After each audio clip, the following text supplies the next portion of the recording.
You know, Hans, there's been a lot of talk about China in the news these days, and most of it, the threats from China. And most of it seems to be manifesting itself through this TikTok bill, which has now passed the House and is now sitting in the Senate awaiting a vote. And, this is something that we've looked at, and we're both very much anti CCP. We want to push back against the Communist Party. However, I found myself continually questioning, why is this bill coming now? What are its true motives? And why are so many other major threats, if China is the omnipresent threat, why are so many other threats that I think are far more present from China, why are they not being addressed? And why is everything being viewed through a prism of the TikTok bill itself? I think that's the right way to look at it. TikTok is just a tiny, tiny, tiny symptom of a huge, huge problem. I mean, just think of the lab in Canada, the Canadian National Lab, their government lab, which had not just one Chinese spy, but three. I mean, this is never reported, who actually stole extremely dangerous synthetic man-made viruses from there and sent them back to China. You have that kind of stuff going on everywhere. You have, if you just go and look at the DOJ site in terms of the people they indict over and over, Chinese academics in Boston and this and that, and all over the map for stealing things and so on. So that's the physical stuff, and then you got all the cyber stuff, of which TikTok is a part. Now, if we break it down, I mean, I guess TikTok is two things: is the stealing information, like they know everything about so many people. What are their habits? When did they send their messages? What are they interested in? Where do they live? What's their IP address? What's their name? On and on and on and on. And that's not good. I mean, that's not good having all that in China's hand, no question about it. The other one, of course, is the narrative shaping. And I think, what's going on right now might have more to do with that. Because, of course, the stealing data has been going on for many years. And as you said, whenever it was raised in the past, it was like, well, whatever, we can just let it be.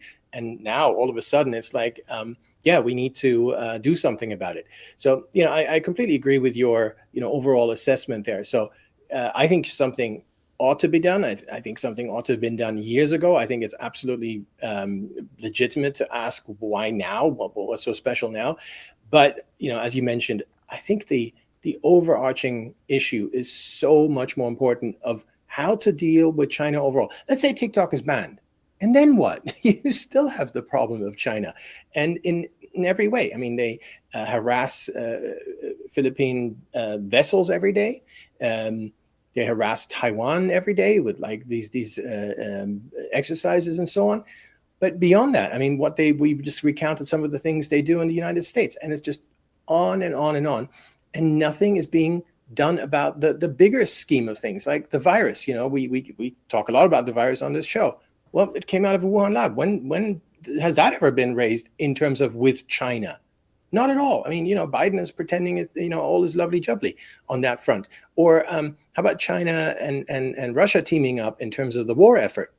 Biden keeps telling us we need to send like hundreds of millions to Ukraine. Well, why doesn't he tell China to do not to send stuff? He doesn't. So I think you're really onto something that on the one hand, China is being treated nice. And TikTok wasn't the problem ever. Like, yeah, well, it was a problem, but not big enough to do anything. And all of a sudden, it's like the biggest problem in the world. Yeah, and as far as the threat from China, I mean, let's not forget that China is the monster trading partner that it is, the single largest purchaser of our debt. And again, going back to the TikTok users, all of that data is already gone. It doesn't, of course, mean that they won't get ongoing data. But I mean, if you were really fundamentally worried about the basis of what they're talking about, the majority of those horses already left the barn. And that also leaves out the fact that, there's the whole issue of data brokers and the fact that you can get data on the open market, whether you're doing it illegally or illicitly. There's plenty of ways that you can get data on Americans. And, so when I first kind of embarked down this path of looking at this bill, I found myself having sort of two fundamental problems. One was, I'm having a hard time, why is suddenly TikTok is the major threat from China? First of all, it's just false. It's not. It's not the major threat from China. And that was part of the problem. is why aren't we looking at these much more fundamental threats from China? You know, you mentioned the lab in Canada, and as you said, most people don't even know about that story. This is a BSL-4 lab, the highest security lab. It was the preeminent lab that Canada had, and they were infiltrated by two different Chinese CCP members who made off with viruses, including Ebola, Lassa, and others. That's a very real threat, and it's not limited to that one lab. That's ongoing throughout the United States. A And third one as well. This is the part that hasn't been told at all. I mean, some media have talked about the lab generally and about those two, that couple. But there's a third one. I mean, that's the craziest part about this story. I don't mean to digress, but I think it's really important to illustrate how the China problem is just being completely ignored on all fronts, except suddenly for TikTok. So when the main kind of Chinese spy at the lab, that lady, Chu, who worked with the Wuhan lab and who worked with the PLA, the People's Liberation Army. I know where you're While going. she was at the Canadian lab, she told her Canadian employers there that basically the Canadian government, that she needed someone else to come in and help. So she recruited another person from the Wuhan lab with even deeper ties to the PLA. That person was working directly with the major general in the PLA in charge of their bio weapons, biodefense, same thing, different sides of the same coin, program. How did that happen? How on earth are you going to tell me that TikTok is the biggest problem on earth, but at the same time, you're allowing obvious spies just to come in? Again, I think the third one is the most kind of interesting one, because it's like the spy brought in another spy, and no one seemed to care. Yeah, and if anybody had done even the slightest background work, it would have been obvious what was transpiring. The other area, well, there's many areas of infiltration, our industries, et cetera. One of the issues that I have with this whole thing is it's amazing how quiet everybody in Congress is about the cancellation of the China initiative, which was fundamentally designed to, ferret out and look for Chinese domestic espionage. There really hasn't been much discussion of that. And then we have the issue of the China's infiltration of our universities. And that actually ties, I think, fairly closely, kind of a parallel tie to the labs. But one of the things when I was thinking about that, it harked back to something that you and I had talked about before. And that was when the pandemic first broke out. And China wanted to get a conduit into Anthony Fauci to talk to him. And I think we both sort of felt that what they really wanted is they wanted to find out what Fauci was going to say about what he thought was the origin of the virus. Speculation on my part, but China clearly wanted to talk to him at the very start of the pandemic. And they did it through Harvard University. They literally had one of their people go and say, hey, we're going to make a huge donation. It's from the now bankrupt real estate company in China. But they had the CEO of that company approach Harvard and offer to make a huge donation if they could put them in touch with Anthony Fauci, which they actually did. And Anthony Fauci had an informal line of communication opened up with the Chinese government, off the books communication, if you will, outside of official channels, done through Harvard with the promise of $100 million. I forget what it was. I think it was around $100 million. But I think it was 110. And yeah, it was a very large donation that actually never came into being because of the bankruptcy. But that's right, which also illustrates the way this game works. China gets everything, and then they renege on what they promised on their side. Yeah, but there's so many different areas in terms of things we should be concerned about with China. The purchase of U.S. farmland, the purchase of land in general. Again, we've already touched on the universities. We know that, China is the number one purveyor of domestic espionage and of taking technology from the U.S., taking it back to China and translated it into their industries. I mean, if you want to get fundamental about things, that's how the pandemic happened. Taking U.S. technology, biotech technology, and taking that back to the WIV, the Wuhan Institute of Virology, and using U.S. technology on Chinese soil, unfortunately doing it in a BSL-2 lab where they had a leak, and that's where we ended up with the pandemic. But it was really a transfer of technology. So there's all kinds of areas that are deserving of focus on China, and yet suddenly you have all of Congress fixated on the TikTok bill. And what's very frustrating about this, well, it's twofold, but anytime that you challenge anybody on this in Congress or supporters of the bill, they typically come at you with a very predictable response, and that is, don't you care about China's, the threat from China? And that's kind of their overarching argument. That's sort of all they've got. And when you hit them with all the different facts that, the concerns that I have on this, you generally don't get a response. I have a lot of people, I'll send out an initial tweet, I'll have somebody respond to me, I'll come back with all the facts, and then they kind of just go away and they don't want to engage. Yep.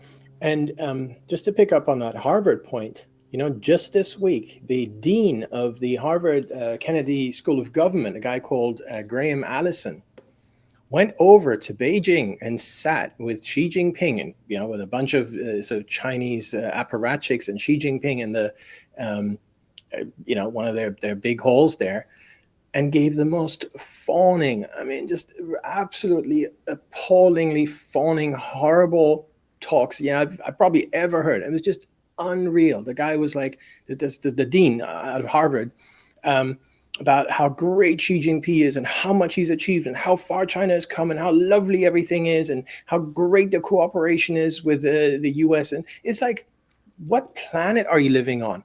And this happened this week. And so we have that on the one hand. And as you say, on the other hand, it's like the biggest national security threat, TikTok and so on. It doesn't fit. It simply doesn't fit. Now, I think what people don't realize in terms of the bad communication in a way, and certainly from the government, because the government is just too scared to say. Everything is Russia. Russia is bad. Russia is going to take over all of Europe. Russia kills all the journalists. Russia, right? You never hear that about China. And there are some facts, some very basic facts that people just don't know because no one tells them. So when you mentioned the lab in Winnipeg, the Canadian lab, the mechanism by which this person was recruited, Chu, the spy over there, was something called the 1,000 Talents Plan, which is a CCP plan to basically steal Western technology. That's what it's for. So what they do is they approach Chinese diaspora or Chinese researchers overseas and say, well, you work in an interesting lab there. As you mentioned, the Canadian was like the highest, most sophisticated, most deadly viruses and so on. Why don't you come and work for us and, give us some information about what you found out over there? And then the whole elaborate scheme was set up and it went on, for years and years. I think we talked about it on a previous show. And it's not just Chu. The 1,000 Talents Plan, well, as the name suggests, 1,000 talents. They go around and find lots and lots of people that they play the same game with. And it's not just biotech. It's aviation. It's or avionics especially. It's nuclear. It's, you name it, it's being stolen as we speak. And then there's something else, which, again, very few people know this because the media doesn't talk about it. And the government doesn't talk about it because it's just Russia. Russia is so bad. Well, in China, there's a law. It's called the National Intelligence Law. And under that law, every single citizen has to report back, has a duty to report back anything they find out overseas. So technically under that law, let's be frank, they probably don't need a law. They can just arrest you, take you in and squeeze you for whatever you know. But it's been legalized. It's a legalized thing. So if you're a Chinese citizen who happened to live overseas for a while and you go back under that law, you can be interrogated about anything you know, anything you observed, any other people people's details, anything whatsoever. And it's perfectly legal to do that under this law, which, again, no one shares, no one talks about, and is not widely known at all. Yeah, and that's something that's, that is another danger, is the fact that so many people don't seem to realize that whether they're doing it willfully or non-willfully, that anybody who's here from China, you have to view them as a possible conduit of information back to the CCP. And that's just the nature of having, a dictatorial government. They can do what they want with their citizens. So, that's just kind of fact. One of the other big concerns I have with all this has to do with our own government. It's fine and well to be concerned about the CCP when it comes to surveilling Americans' data, but frankly, I'm a little bit more concerned with our own government surveilling all our data and censorship of information. We know that they've done it. For that matter, there's a case in the Supreme Court right now a crucial case regarding First Amendment rights and the fact that the government shouldn't be able to direct big tech companies to censor Americans. It's literally in the Supreme Court at this very moment. And, so I struggle with that as well. And there's the very real risk if TikTok, which is not subject to direct oversight from the US government, comes over, let's say, I would guess that it's unlikely that they're just outright banned, but rather that there's some sort of transfer, whether it's an investor group buys TikTok outright or whether they get folded into an existing big tech umbrella. Those are probably the more likely outcomes. What does happen very directly is all of those users, their control now falls under the US government. And unfortunately, in a perfect world, you'd say, hey, that's great. Anything that moves it away from the CCP to the US government is fantastic. And unfortunately, we just know that's not the case. And, I feel like that those are the issues that we need to be addressing first, is the threats from our own government. The fact that, we're subject to censorship. We're subject to these very much hand-in-hand partnerships between big tech and the executive branch of the government, where they almost become kind of indistinguishable. And that's a very real threat. And I think that needs to be addressed as well. And nobody wants to talk about that. Well, you could do both, but if anyone is in doubt about the lack of trustworthiness of whatever the U.S. government does, I think this whole TikTok thing is it, because as we just showed, it's just a drop in the ocean. It's a tiny problem among a huge problem. And it's being held up as a solution. And that's right. And while this is being made out as the biggest threat ever, all these other things that we talked about are just being glossed over or, not talked about at all. And that to me illustrates that obviously you cannot trust the US government on it. If they were serious about what they're saying about TikTok, and I know a lot of this is coming out of Congress, but the administration agrees with this. So if they were serious about everything they say about TikTok and national security and so on, then I would want to see that on all fronts. I want an all-out effort to crack down on all these, non-kinetic wars being fought by China just across the whole board. We touched upon many aspects of it already, and there are many, many others as well. But that's just not happening. So you cannot, on the one hand, treat China as this kind of, benign entity, or maybe not entirely benign, but, kind of okay. And let's just trade with them and, let's be nice and so on. And let's not talk about the virus. And on the other hand, tell me that this one company is like the biggest threat ever. Yeah, and it's just simply not. I also have a couple issues with some of the language, and I'll be curious to hear your response on this. But there was two areas that jumped out for me, and one was the definition of control, which means owners of a 20% stake of the operator, subject to the direction or control of a foreign government. The person who determines who's under that control is the president. That's problem one for me. The other problem is this odd exclusion that they have in the language, where it's for any operator of a website or platform, et cetera, that post reviews and online, I'm looking for the exact language here. But effectively, it's a very odd exclusionary carve out. And at first blush, I think it's easy to just look at that and sort of dismiss that exclusion. But the problem with that exclusion is that was put in there for some specific reason. Meaning the designers of this bill have told us repeatedly that this thing is only specific to TikTok. But clearly some other entity did not believe that to be the case. And whether it was, a writer of the bill or somebody who was, a company who was involved in the writing of the bill, they wanted that exclusion in. And both of these portions of the bill, the bill writers have they've just basically said they're not going to take them out, which I also find rather telling. So I'm suspicious even from a fundamental vantage point. I think this is how much trust has been destroyed, these past 8, 9, 10 years. Maybe I need to go back a bit further. Ukraine coup 2014 to me is always like a good starting point for destroying trust. But, probably even earlier, Obama and so on. I guess Bush, WMD. There's a lot we can talk about, but certainly the Russiagate hoax brought everything into focus so much in terms of just the nefariousness of government actors. And as you say, that it just grew and like mushroomed into censorship, FBI portal for Twitter where they can get tweets taken down, and just across the board, just corruption all over, J6 and so on. And I think with that background, you are absolutely right to ask those questions and to look at that bill very, very critically.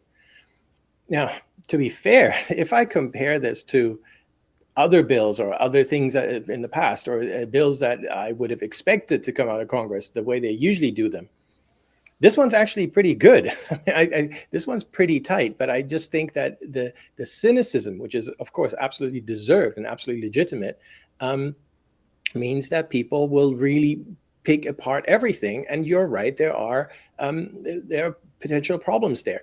Now, I'm not so worried about this bill per se. I mean, if it goes through, I don't think this bill will be used against anyone else because it specifically names TikTok and ByteDance. And then the others you talk about, the fact that it can be expanded to other companies potentially if certain boxes are ticked, that will always be interpreted in light of the general fact that the bill is about TikTok by name. It says that. I mean, that's how it's called. That's how it starts off. That's how, that's the theme throughout the bill. So maybe you come across a really bad judge, a Biden judge or whatever, where it does become a problem. And then, we get back into the cynicism. But as you said, this is real and it is real. I mean, the cynicism is not just cynicism. There are massive injustices being perpetrated all the time. So who's to say it won't happen with this bill? So on that front, I agree.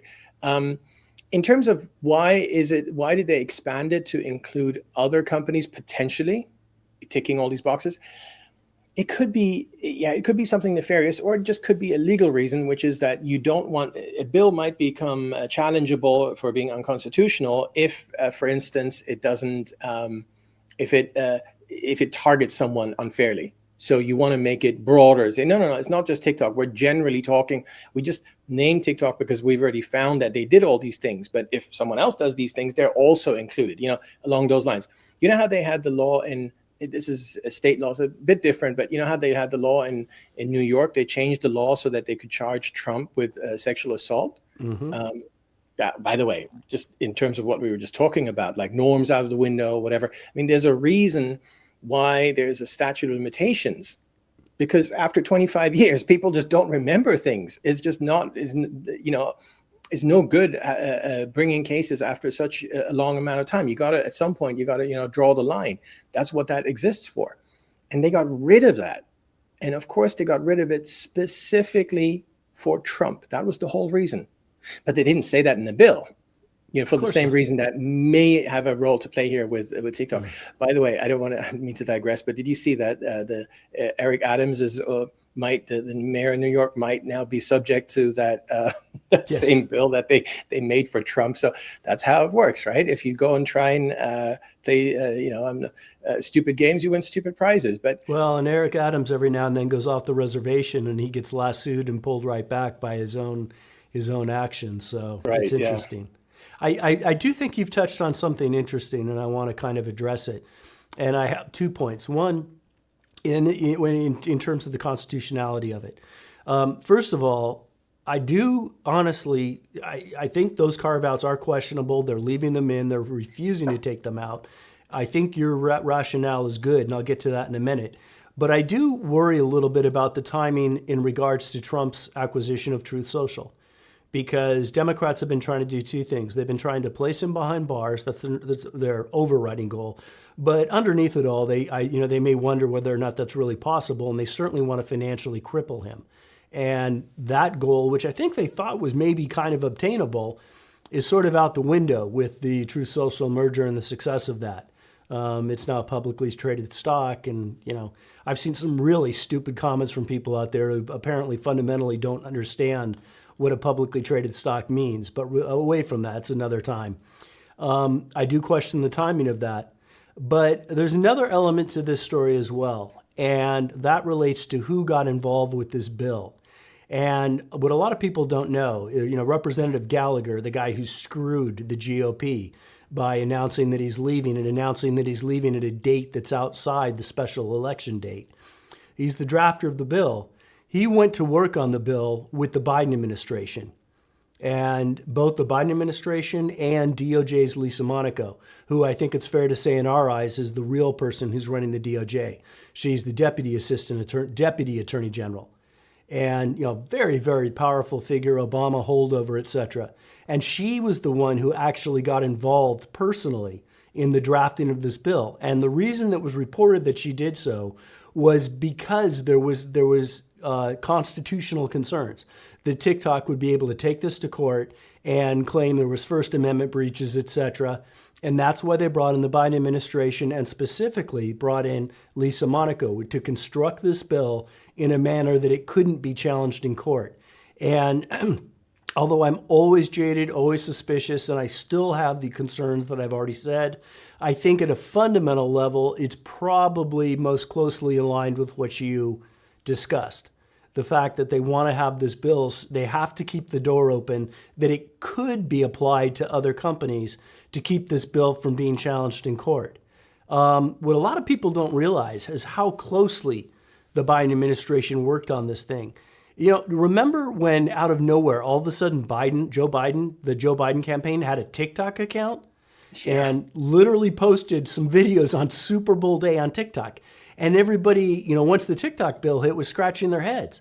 Well, it appears that was probably most likely its own Trojan horse, is that the Biden administration did that specifically to put TikTok executives at ease temporarily while this bill was being done, thinking that, hey, if Joe Biden's account's there and he's on TikTok, they're not going to do anything. And that actually got touched on in a Wall Street Journal article, which is readily findable if people want to go look for it.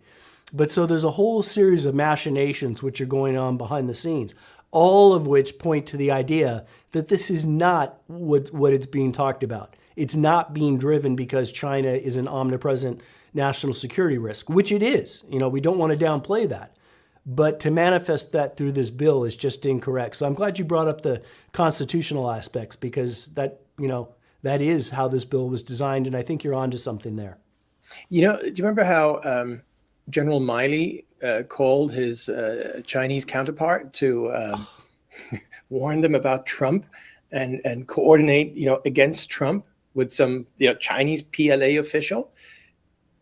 Totally unreal, right?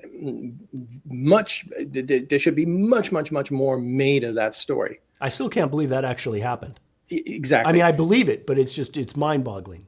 It is, and not once. I mean, I think he called twice or three times or whatever. It was just completely mind-boggling. But here is the thing once more. How can you have a country, how can you have a system where you find that and this ties in with your point about truth social and what's been going on with that recently with being publicly listed. How can you have a system of governance where you claim that China is this huge national security threat, but at the same time, you trust China more than you do the president of the United States, because he's the one you're tattletaling on to the Chinese, or colluding against with the Chinese, or however you want to say it, what Miley did. But it just, as you say, I still can't quite believe that actually happened. But in the context of what's going on now, these two things just do not fit. They simply do not fit. And there's more examples. Remember, Trump had the COVID, he commissioned or he called into being a presidential commission on the origin of COVID. And then that was very quickly scrapped. And Peter Navarro, poor guy who's now in jail, we can talk about that some other time, but he wrote a book that talked about that episode in great detail. To him, it's like the biggest failure of Trump's first 4 years, that failed. And he blamed Mnuchin. But I'm sure Mnuchin, had a part in it, whatever, but for canceling that. But I think it ties in with what we've talked about on a previous show. It's like the IC controls this, and the IC just decided, no, we're not going to have a presidential commission, and then it did not happen. And so, coming back to Miley, okay, Miley's not IC, but the what Yeah, makes but him think, he is DOD. well, exactly. So that's a very blurry line there, especially at his level. Right. And by the way, these things happen at a very similar time, canceling the Presidential Commission on COVID, as well as the Miley's calls to the Chinese. So just some data points, which by themselves are just kind of hard to believe, but that actually happened. But they all tell us the same thing, and I guess that's been our kind of theme here, for the whole show, which is every single data point we uncover points in a different direction from TikTok. So we have this, like, on the one hand, on the other hand, and it just doesn't fit. It simply doesn't fit. And unless and until the U.S. government gets serious about China, I'm not going to believe anything in terms of TikTok or whatever. Yeah, maybe if it gets banned, it might be a small win or whatever. But as I mentioned earlier, to me, it's like a drop in the ocean. Doesn't move the needle. You got to start addressing the bigger problem, and that's not happened at all. I'm sure the Mileys of the world are still having these conversations, as we speak. The uncomfortable truth is that, kind of on the surface, everybody talks about China being a national security threat while they do nothing about it. But behind the scenes, we're much more integrated and tied with China than I think the man on the street would like to understand. It's the top officials in our government work much more closely with China than I think we would like to suspect. Think back to I think a good illustration of this. Unfortunately, we keep coming back to COVID. But think about the Slack channel messages that we saw, regarding the people who are working on the proximal origin, et cetera, all the Fauci-funded scientists. There was a universal theme that was running through that, and that was, we don't want to upset China. So they were literally approaching U.S. scientists, some international, but primarily U.S. scientists that were, writing the proximal origin narrative, the natural origin narrative, working on behalf of Fauci and the NIH. And one of their overarching concerns is that we don't want to upset China, which, it's absurd, but it's something that obviously they were highly cognizant of the entire time that they were working. We know that, coupled that we had the genetic coding of the COVID virus earlier than we got it, and it was withheld at the behest of China. So there's all these kind of, various, I don't know, what would you say, impacts and sensitivities to China already ongoing, which just continue to if once you look at the details, the narrative doesn't stand up. It doesn't. Now, I can accept certain arguments, like, well, we can't just cut ties right away because of supply chain, blah, blah, blah, everything would collapse and so on and so forth. That doesn't mean you can't exert more pressure. I mean, the Chinese, they're struggling right now in terms of their economy. They don't want the supply chains to collapse either, right? So this decoupling, I understand, is going to take a while. But you got to start somewhere, and you got to be serious about it, and you got to pursue it properly. And you are so right to bring up this issue with how we can't do anything on COVID because it might upset China or whatever. And it just never quite. I still don't fully understand it to this day. Why is it that the intelligence community in particular is so adamant about not upsetting China? And we talked about this many, many times. I mean, Is it just because they gave them the biotech and now they're embarrassed? Is it just embarrassment? Is it just protecting Fauci? I mean, all of those kind of ring true, but it's not enough. To me, that's not a critical mass. You don't instigate such a giant cover-up. And when the IC report came out, where Congress unanimously, bipartisan, told them, release everything. Remember that? Yep. And then it came out with everything redacted. It was like a big FU. No, we're not doing that. So where does this recalcitrance come from? And again, I don't know. I don't have the answer. I don't think it's just protecting Fauci or just protecting Peter Daszak or just whatever. No. I think there's more to it. No, I think it's protecting the government. I think it's protecting the Department of Defense, et cetera. But there's still larger questions, let's assume that's the answer. There's still larger questions which lie behind that, which, I think is what you're acknowledging. That's what we just simply don't know. And, the whole thing's frustrating. You mentioned the supply chain. That's one of the things. Leverage cuts both ways, right? So China has certain leverage over us, but reality is, if we were to start winnowing down the supply chain, China's in a much more difficult spot than we are. we have short-term disruptions, but we have long-term solutions. China is losing, its revenue base, and that would be just a catastrophic problem for them, especially as you say right now. Now, do I think that's going to happen quickly or in the short term? No. That's something that if it should be addressed. Do I think it's going to be? I doubt it. But it could be done over a very extended period of time and done slowly. And if we were serious about the threat from China, we would absolutely start doing that. And we're not. And, right away, my head went back to the whole move that we made. I know I'm digressing here, but it's something that's always drives me nuts. We got pushed in, it was really kind of Bill Clinton, and when we brought China into the World Trade Organization, et cetera. And what a gift, just trillions upon trillions upon trillions of dollars that were effectively transferred to China. And, what America was told is we're going to make a transition to a service economy, and we're all going to be better off by making that transition. And of course, that's not what happened. Some people are better off, and yes, goods are cheaper. But we moved an entire middle class and basically moved them into a very low earning service sector that they were unprepared to deal with. And it fundamentally transformed our country. And, I still see people right now currently arguing that same kind of thing as if that was good for our country. And it was demonstrably not good for our country. I wrote about that back when I was wearing my academic hat. I wrote about that very issue because it bothered me from when it happened in 2000, and it's bothered me ever since. And the fundamental problem with what Bill Clinton did there, he's on tape explaining it. He thought that by bringing them trade, they will open up because that's always the same trajectory for everyone, and so on and so forth. And I actually believe him. I don't think he did it to I think Obama did a lot of things to undermine the United States. I don't think that was the case with Bill Clinton, and especially not with WTO membership. But there was a fundamental problem that anyone, I was a student? I was probably still a student at the time when that happened. But I was a trade law student. I knew this doesn't fit. The WTO is like an assembly of rules, an assemblage of rules. It started off with the GATT, which is a very, very short booklet. It's like 36 or so rules. That's it.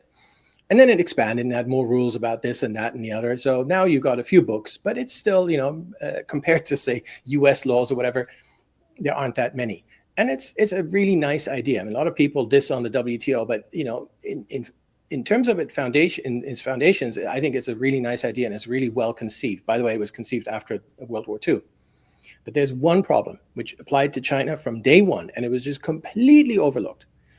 You need to engage only with rule of law countries. Full stop. That's it. This trading system can only work if everyone involved is a rule of law country. So, for instance, some of the rules pertain to having access to redress, having access to remedies, that there has to be some court, like a trade court, and so on, in the host country, in this case China, if it becomes a member.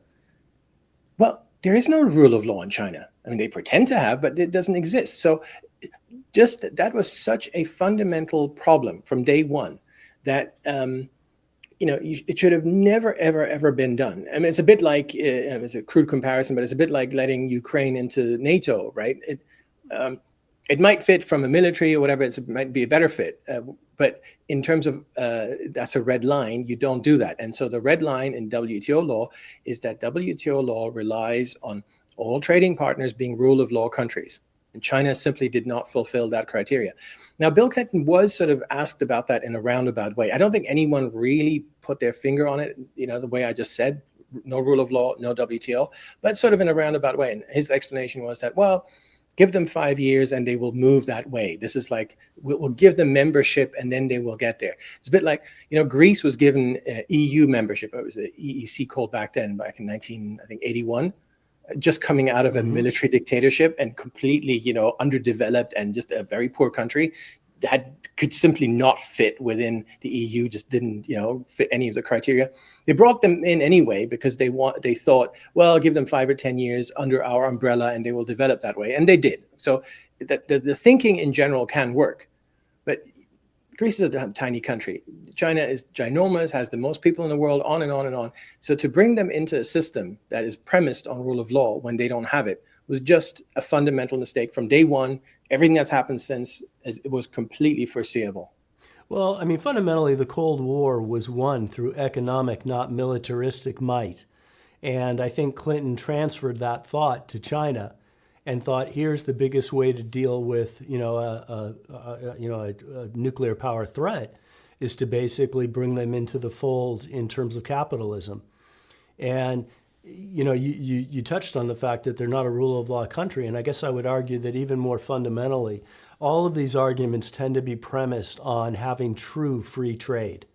And unfortunately, we simply don't have true free trade. There is no such thing.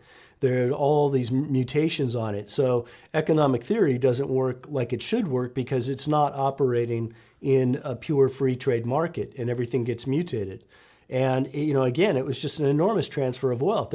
I'm thinking now of those GDP charts. I think we used them in another episode. But you're tracking both India and China's GDP growth, and it's growing very strongly, hugely, well ahead of the world average.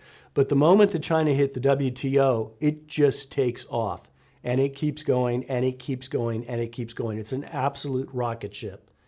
And China was welcoming of that and then used it as they saw fit. And you talked about not being a rule of law country and that they can do whatever they want. China is always kind of funny because you see people kind of going along and everything's fine until it's not fine. These entrepreneurs, these billionaires, they can do whatever they want and they can become very successful with the backing of the CCP. And on the surface, everything looks like a nice free market and these guys are getting rich. And the moment they step out of line, bam, they're disappeared, they're arrested, whatever. It happens repeatedly, over and over and over again. So, I guess I think you're much more well armed on this than I am. But the way I see it, that if there's any Chinese company, it's effectively a CCP company. That's exactly right. And by the way, Ye Jianming, of course, was one of the guys who just disappeared. That was Hunter's boss. Yeah. I don't know how much that company was supposedly worth, but we're talking in the many billions. And just China CEFC, the energy company, and it was gone. One of the more valued companies in the world. Yeah, at the time, that's right. The games they played with the Alibaba guy, Jack Ma, and Yep. you're absolutely right. The list is long, but you're 100% right. In every single, China is state-run, full of state-run enterprises, state-owned enterprises anyway. But I think even beyond what people generally understand, at a fundamental level, as you say, every company is CCP controlled in one way or another. And certainly if push came to shove, 100% at any given time. And this is sort of the secondary effect of, we earlier just talked about rule of law, but then the secondary effect is there are WTO rules on state-owned enterprises and what they can and cannot do, and that there's extra tariffs, and there's a whole bunch of rules on that. But if China plays around with what is state-owned and what is not state-owned, as they do, and if there's no remedies, there's no access to any impartial, judges or whatever, well, then you've lost. Then what's the point of having those rules?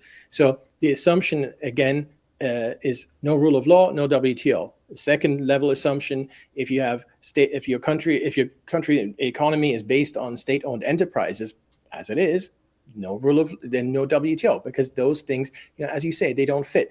Why did the Eastern European countries not enter the GATT back in 1948 after World War II when all this started?